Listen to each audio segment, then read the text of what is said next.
Bonjour et bienvenue sur DigiSchool. Je suis Sophia Levin, votre professeure d'espagnol. Et aujourd'hui, nous allons aborder 4 emplois spécifiques de la préposition por, le complément d'agent, le temps, l'imminence et le calcul. Allons-y.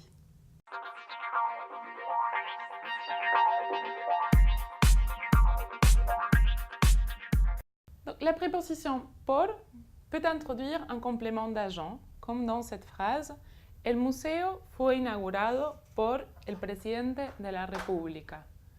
Le musée a été inauguré par le président de la République. Dans cet emploi spécifique, por introduit donc le sujet de la voix passive. Nous avons une deuxième valeur très importante qui est l'expression du temps. L'expression du temps avec la préposition por exprime un moment indéfini.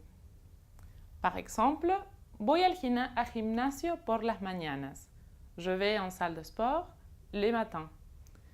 Dans ce cas, comme vous avez vu, la traduction en français n'utilise pas de préposition. Donc, por est traduit par une absence de préposition en français. Je vais en salle de sport le matin ou les matins. Nous avons un deuxième exemple. Juan me prestó la guitarra por 2 semanas. Juan m'a prêté la guitare pour 2 semaines. Dans ce cas-là, nous avons bien une préposition. Il s'agit de la traduction par la préposition pour. Por peut aussi servir à exprimer l'imminence. Par exemple, dans cette phrase, Juan está por salir. Juan est sur le point de sortir. Donc, por, dans ce cas-là, exprime cette imminence sur le point de. Par exemple, estoy por terminar este video. Je suis sur le point de finir cette vidéo.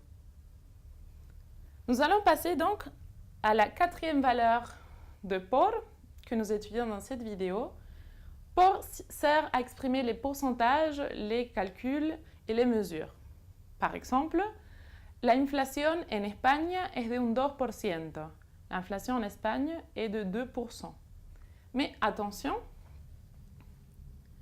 nous utilisons un article indéfini qui n'existe pas en français pour ce pourcentage. On dit de un 2%, alors qu'en français on dit de 2%. Por sert à exprimer ce pourcentage, un 2%, un 2%. Donc voilà pour ces 4 valeurs spécifiques de la préposition por. J'espère que cette vidéo vous a été très utile. N'hésitez pas à consulter les autres fiches et les autres vidéos sur por et sa copine de préposition para sur DigiSchool. Et à très bientôt. Au revoir.